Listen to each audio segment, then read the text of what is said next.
Punya masalah itu berkah. Sabab punya masalah, dosa diampunin. Ada orang-orang yang bertobat, dia kejar amal soleh, dia kejar ibadah. Terus kemudian dia mendapati masalah semakin besar. Sesungguhnya itu tanda-tanda doanya dikabul, ibadahnya diterima. Kan pengen cepat lunas kan? Kalau pengen cepat lunas, terima resikonya. Betul. Terima resikonya itu kayak ada energi dikedepanin oleh Allah Subhanahu wa taala. Ada segala akibat yang tidak ditunda, langsung dihajar gitu. Kemampuan menerima, tidak melawan, itu akan menyelesaikan seluruh persoalan. Yang menyebabkan saudara-saudara nanti akan susah karena melawan. You fight your destiny, itu yang akan mengakibatkan saudara semua lumpuh. Dan akibatnya nanti macet mesinnya. Jadi perjalanan punya masalah itu harus dinikmati. Dan salah satu yang membuat saya menjadi tahan banting adalah saya membanting seluruh beban hutang saya menjadi konversi dosa. Itu yang membuat saya mengatakan kepada Allah, ahlan wa sahlan, seluruh akibatnya ahlan wa sahlan saya terima ya Rabb. Karena itu pula saya enteng menjalani hukuman, saya enteng diusir dari dalam tanda petik ya ke lingkungan saya, menjadi hina di mata keluarga saya terima. Seperti itu pula saudara-saudara harus menerima. Pulang dari sini dan sebenarnya 10 menit saya ini udah selesai, nggak usah ada lagi seminar. Karena percuma saudara banyak ilmunya tapi tetap aja nggak ada ikhlasnya, tetap aja ngelawan. Tapi ini Ustadz, selama Anda masih ngomong tapi ini Ustadz, Anda nggak bakalan bisa selesai. Saya ngegadain rumah punya mertua, ya sudah, itu resiko Anda dipecat dari mantu. Terus masalahnya apa? Ya tapi kan nggak ada tapi, selama Anda masih tapi, itu yang buat Anda menjadi susah. Ngadep sama mertua, lalu bilang sama dia secara gentle, saya sudah berbuat salah dan saya terima segala resikonya.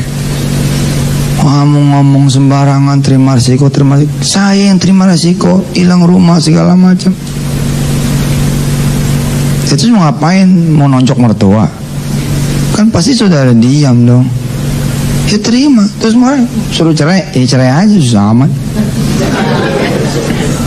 Lah memang gitu.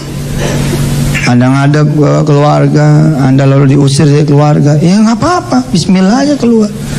Jadiin aja itu adalah puncak segala ampunan dari Allah Subhanahu wa taala.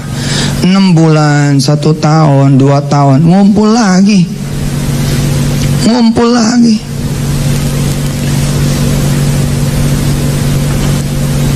Umroh bareng, tawaf di Baitullah, cerita-cerita habis selesai tawaf. Maafin ya mantu, mau punya salah apa-apa. Mudah-mudahan kamu jadi orang benar, insyaallah. Sebelah kiri tetap istri kita, di pangkuan tetap anak kita. Saya baru memahami ketika ibu saya bilang, jangan ngutang lagi, adepin. Jangan ngutang lagi, adepin. Jangan lari, adepin. Saya baru paham tuh. Nanti saya malu, udah malu mau diapain? Lu mau ngomong apa juga udah malu, nama lu udah jelek. Ya selesai saja sudah. Tapi kalau giro ini nggak ketutup, ya emang nggak ketutup, mau diapain?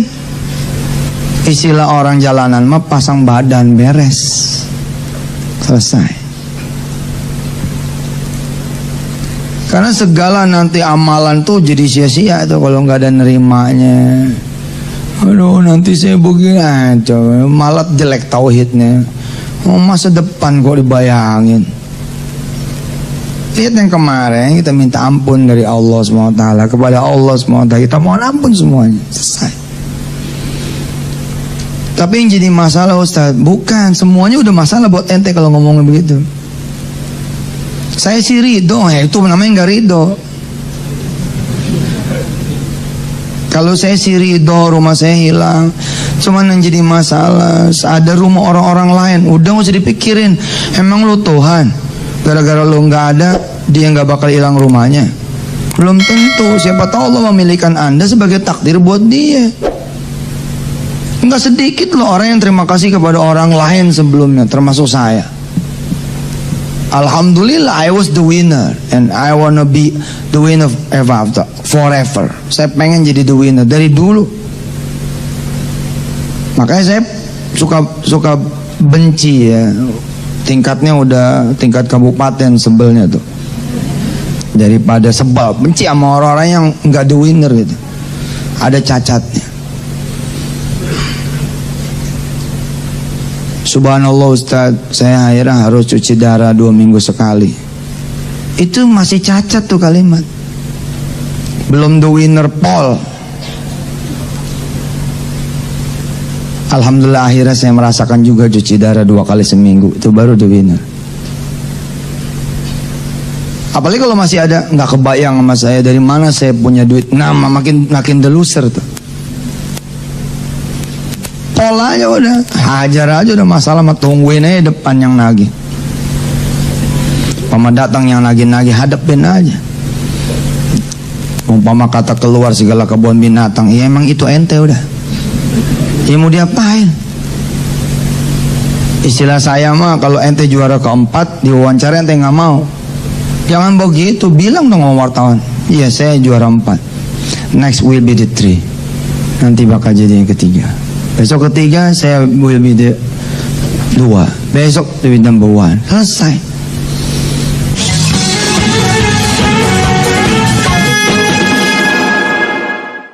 Hari ini, menit ini, detik ini, you are ya you are. Anda ya Anda. Jangan usah dilawan. Mau diapain lawan? Kamu harus keluar dari kontrakan kamu. Kalau siang ini nggak bayar, terus mau ngapain nanti? Mau minjam? Itu yang membuat bibit. Jadi mulai utang baru, nggak kelar juga utang lama. Siapa sih yang bisa mengusir Anda dari kontrakan Anda? Allah. Kalau itu terjadi, kenapa lo diusir? Mikirnya begitu. Karena begitu saya ngebanting ke dosa terus aja. Utang pertama yang dibebankan oleh Allah kepada saya dari seseorang, pertama dalam sejarah hidup saya, di gerbang pintu rumah dia saya bilang, Rabbana zalamna anfusana wa illam taghfir lana tarhamna lakunanna minal khasirin. Saya tahu apa yang sedang saya lakukan dan yang sudah saya lakukan, dan saya tahu sepertinya saya sedang menerima segala akibat yang pernah saya lakukan. Rabb, bila utang 30 juta ini masih kurang untuk menutup seluruh dosa-dosa saya, kasih lagi ya Rabb, saya ridho. Dan beneran dikasih lagi, nggak nyangka kalau Tuhan merespon. Beneran gue bilang, kan gitu basa-basi kan begitu ya.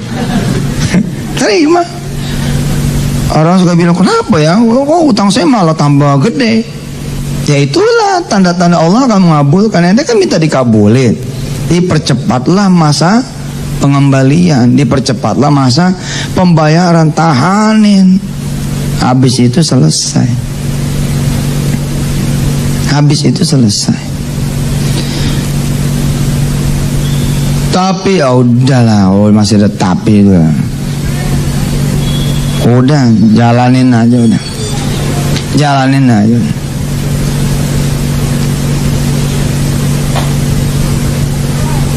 Dulu saya seling saya balik, yang saya hajar amalan dulu, ini dulu, itu dulu, bertakhir pasrah.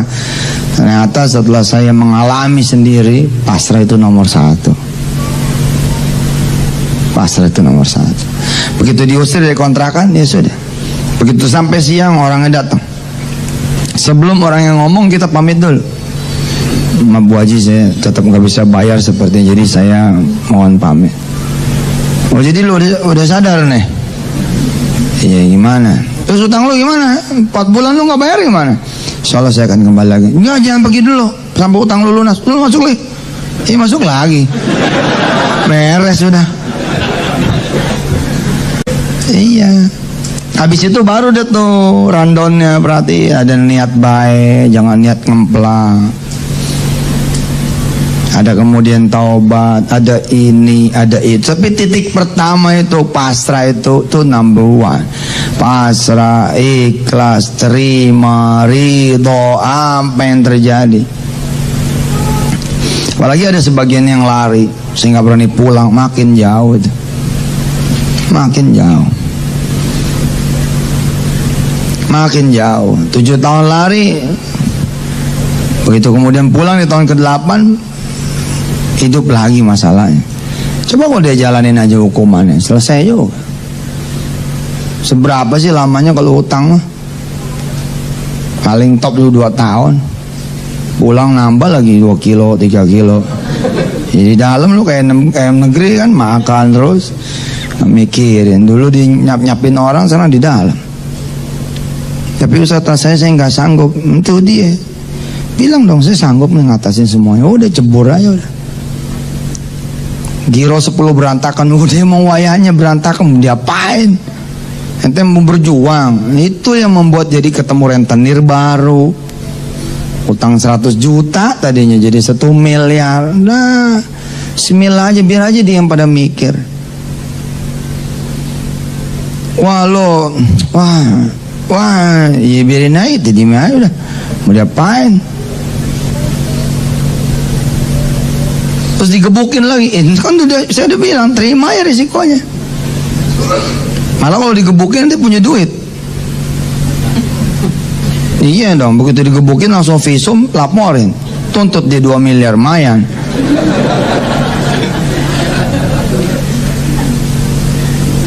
Itu dulu, baru nanti ada rundown berikutnya, termasuk mendoakan yang Anda punya utang, sholatin buat dia, salawatin buat dia dan seterusnya.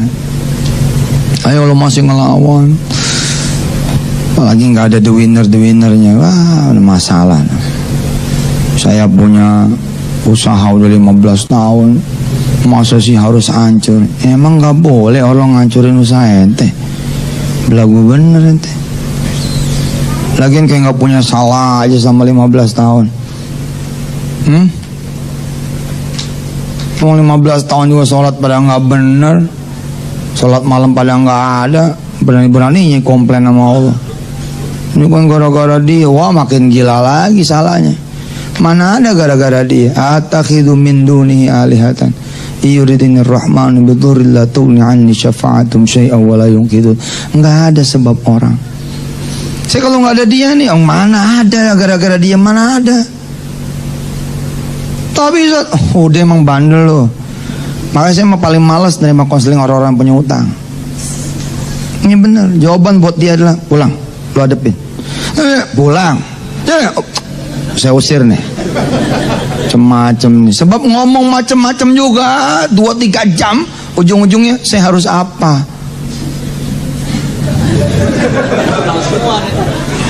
2-3 jam ini, ujung-ujungnya apa? Terus saya mesti apa? Gila kan? 2-3 jam tuh. Kenapa? Yang ada di otaknya solusi, selalu solusi. Udah pasrah. Orang yang punya penyakit kanker pasrah, matinya cepet loh. Lu nyaman, enak, tenang, selesai. Udah. Kon, di sana ada paradise. Udah jannah di sana, udah heaven. Tapi kalau ngelawan, itu yang makin sulit. Yang ngelawan itu kan nambah dosa baru dia, nambah dosa baru, akhirnya makin parah. Tapi begitu dia tenang, Allah sempat kembalikan dulu badannya, Allah bikin sehat dulu, Allah bikin ngaji dulu, bikin sana sini, habis itu drop lagi, selesai. Tapi kalau makin ngelawan, makin habis. Lihat orang-orang yang kemo, habis betul. Bukan berarti nggak boleh ikhtiar. Ikhtiar itu baru bener kalau pasrahnya ada. Kalau pasrahnya nggak ada, saya bilang ente panik, bukan ikhtiar. Ente panik, bukan ikhtiar. Apalagi kalau sudah, nanti kalau nggak dapat bahaya nih. Itu jadi Tuhan kan ikhtiarnya kan? Nggak ada itu. Cuman urusannya cuman ente sama Allah, ya udah selesai.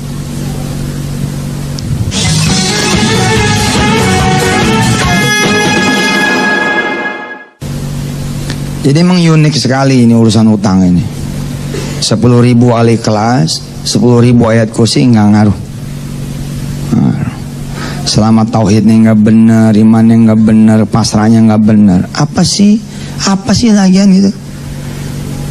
Saya udah ahlinya loh ya, astagfirullahaladzim, saya ngomong, mudah-mudahan Allah tidak mengadab saya. Artinya saya ngomong begini nggak bisa saudara bilang Ustadz nggak ngalamin sih. Saya pol ngalamin, digebukinnya iya, direndamnya iya, dihajar orang tengah jalan ya iya, dikepung orang sekampung ya iya. Sehingga saya bisa ngomong seperti ini gitu. Dan itu jadi kenangan manis buat ente. Wah, yang ngegebukin juga berangkat umroh bareng-bareng. Nah, yang menjadi staf saya. Loh, itulah Allah. Itulah Allah. Kalau ente nggak percaya Allah itu luar biasa, rugi ente. Lagian berapa tahun sih hidup ente? Baru susah aja tahun ini. Enggak udah 7 tahun, ya baru juga 7 tahun. Hitung umur ente berapa? 37 toh. 30 tahun kemana aja? Kalau ente dibikin sama Allah 30 tahun susah, tapi 30 tahun senang, alias umur anda 60 tahun, tapi 30 tahun baru anda boleh komplain tuh. Apalagi bang hilang rumah gitu. Cuma diambil rumahnya. Ya pergi aja keluar ngontrak, susah amat gitu. Rumah disita. Terus masalahnya apa buat anda? Tapi itu rumah dari kecil saya lahir. Cengeng. Tahu cengeng? Ngepelemin dia aja. Lari-lari ke pohon, dari satu pohon ke pohon yang lain, dari satu tiang ke tiangnya. Lu nyanyi ente mau apain? Ya salaman aja menasib. Ya sudah, hari ini hilang. Insyaallah someday I will take again. Saya bakal ambil kembali. Selesai. Terus gimana? Ngontrak aja. Itu dia masalahnya Ustaz. Ngontrak gak punya duit, lu di masjid. Tapi ntar diusir. Kan diusirnya masih entar. Masih ada semalam enggak? Ya tinggal aja di semalam dulu.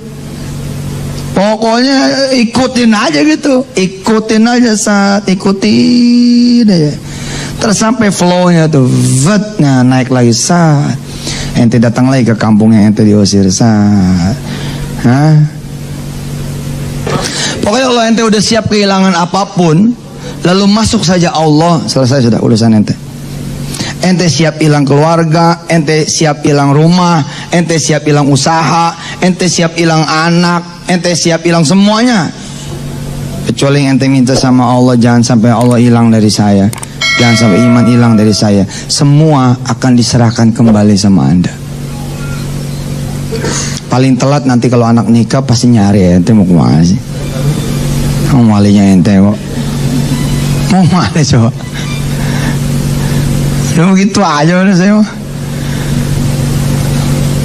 Dan gak mungkin ada orang pasrah lalu dibiarkan sama Allah menerima hukuman sedalam-dalamnya. Gak mungkin. Saya omongannya udah nggak usah nyari utangan baru, nggak usah berusaha juga untuk keluar dari kesulitan dan sehingga ente jadi biasa aja lah. Kalau masih ada beras gitu ya, bikin aja nasi, masih ada kecap, goreng nasi goreng. Nikmatin aja dulu sebelum detik-detik datang itu kolektor gitu. Nikmatin malam terakhir rumah anda, kira-kira begitu. Nikmatin malam terakhir rumah tangga anda, itu aja. Lihat omongan saya, besok pagi belum tentu. Tapi makin ente ngelawan, Allah makin menunjukkan kekuasaannya. Allah makin mengambil yang tadi. Itu cerita yang tadi itu bukan omong kosong.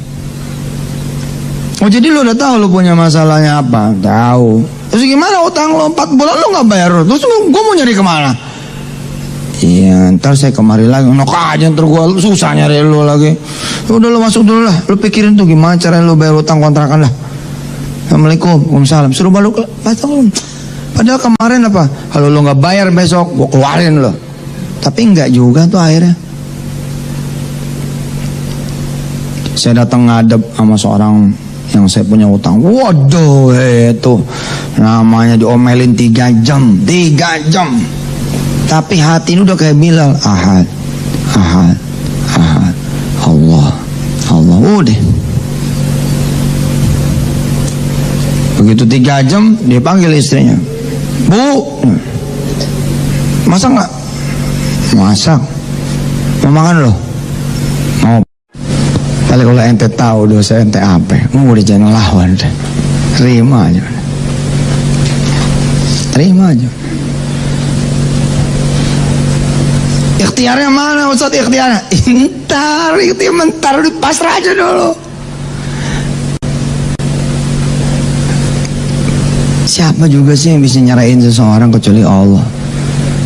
Siapa juga yang bisa membuat seorang anak benci kepada ayahnya kecuali Allah? Kalau Allah sanggup membuat seorang anak benci sama ayahnya karena ayahnya membuat ibunya menjadi tersiksa, kenapa Allah kemudian tidak mengembalikan lagi rasa kasih sayang kepada anak sehingga dia mencintai lagi ayahnya? Pasti bisa. Ini cermin dihancurin sama kita nih, hancur, terang. Oke, Allah sanggup tuh naikin lagi tuh, jadi cermin utuh. Dan ini Pak masih biasa buat Allah. Yang luar biasa, dihancurin di cermin ini, bang, hancur. Habis itu serpiannya ke bawah, dang ke bawah, oke? Terus ada yang nyapu, serat, yang satu Bantar Gebang, yang satu Tanjung Priok, serpian yang satu lagi di Ancol, serpian yang satu lagi di Bogor, serpian satu lagi, semua Allah sanggup menyatukan kembali. Allah tuh. Jalanin aja nih yang benar. Terus kisah bintang itu di dalam buku saya tuh, yang apa tuh,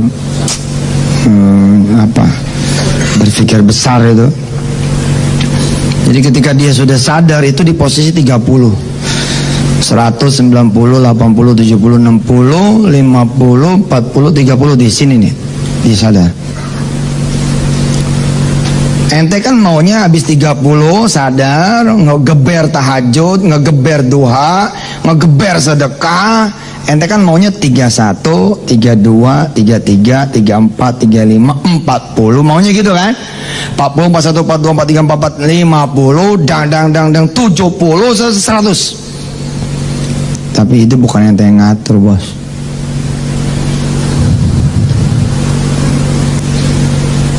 Ternyata setelah si bintang ini ngegeber segala-galanya malah 29, 28, 27, 26, dan 20, dan 10, tet 0.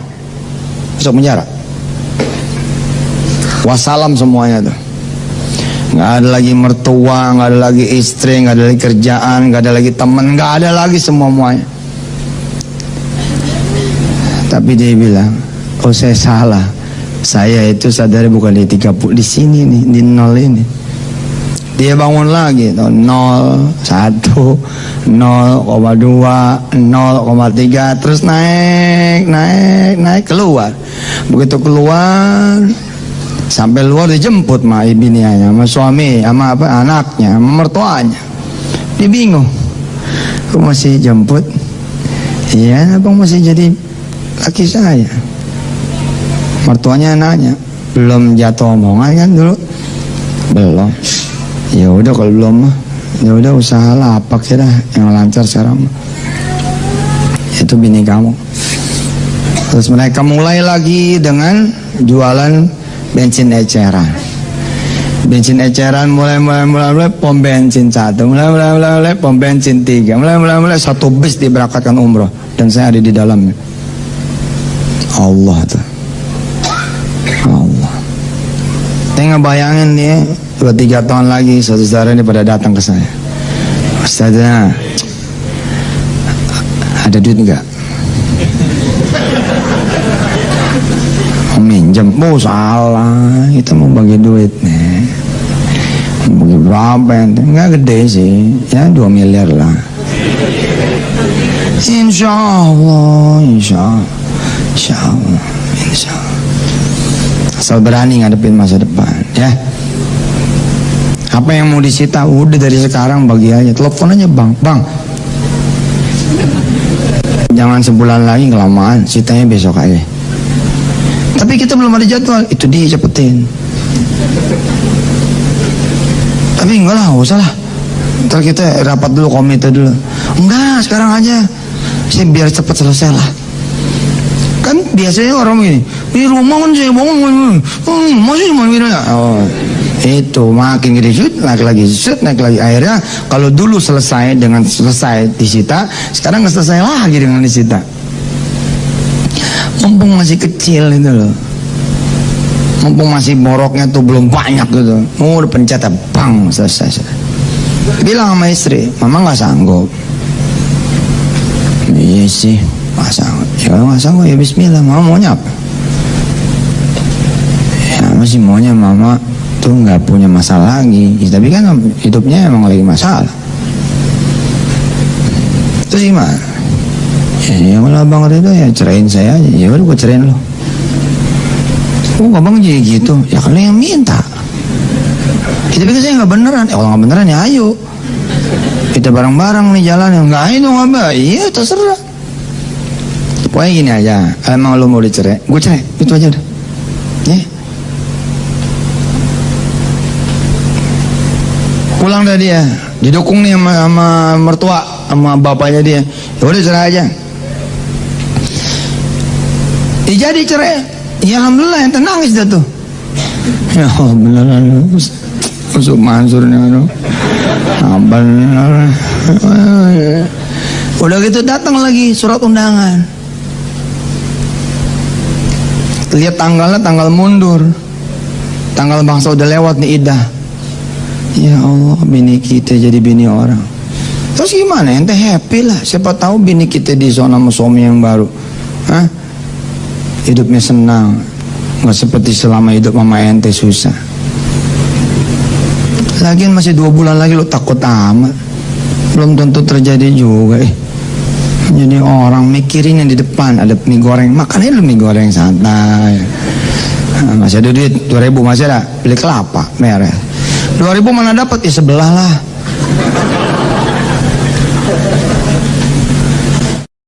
Ternyata Allah bukain. Lebih cepat perjalanan ente, sebulan selesai. Dah. Masih ada hak idah ente. Ente datang ke istri ente. Assalamualaikum. Wah, suaranya beda di salam ya. Waalaikumsalam. Cium tangan lagi bini. Udah lama nggak sentuhan. Wah serenya ada lagi nih. Oh subhanallah. Sehat deh, sehat bang. Abang boleh masuk? Ya kan ini rumah abang, masuk aja. Masuk aja itu udah rujuk teman, udah rujuk. Paham nggak? Abang boleh masuk nih? Ya boleh lah, ini rumah abang. Ente masuk udah rujuk, nggak ada hak dia tuh. Nggak ada. Jadi gimana nih abang, ngadu apaan nih? Ngadu apaan? Ya itu udah ada surat undangan buat kamu nikah. Itu baru contoh sih. Maksudnya baru contoh gimana? Itu contoh undangannya begitu. Jadi belum beneran nih.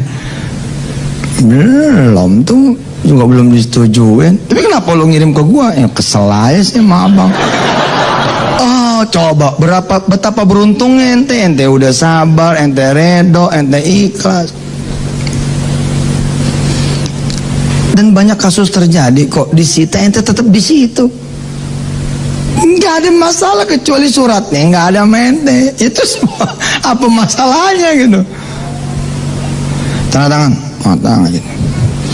Terus apa yang mesti kami lakukan? Kamu jaga rumah ini, tapi ini bukan rumah kamu lagi. Jaga ya. Macam-macam om. Baik pak. Saya sudah kaya permisi. Ya. Assalamualaikum. Waalaikumsalam. Pergi. Saya ngomong sama istri. Pilih. Sertifikat dibawa. Notaris juga diadain. Bilang sama istri. Subhanallah. Iya. Terus kita masih di sini. Besoknya saya beli pohon.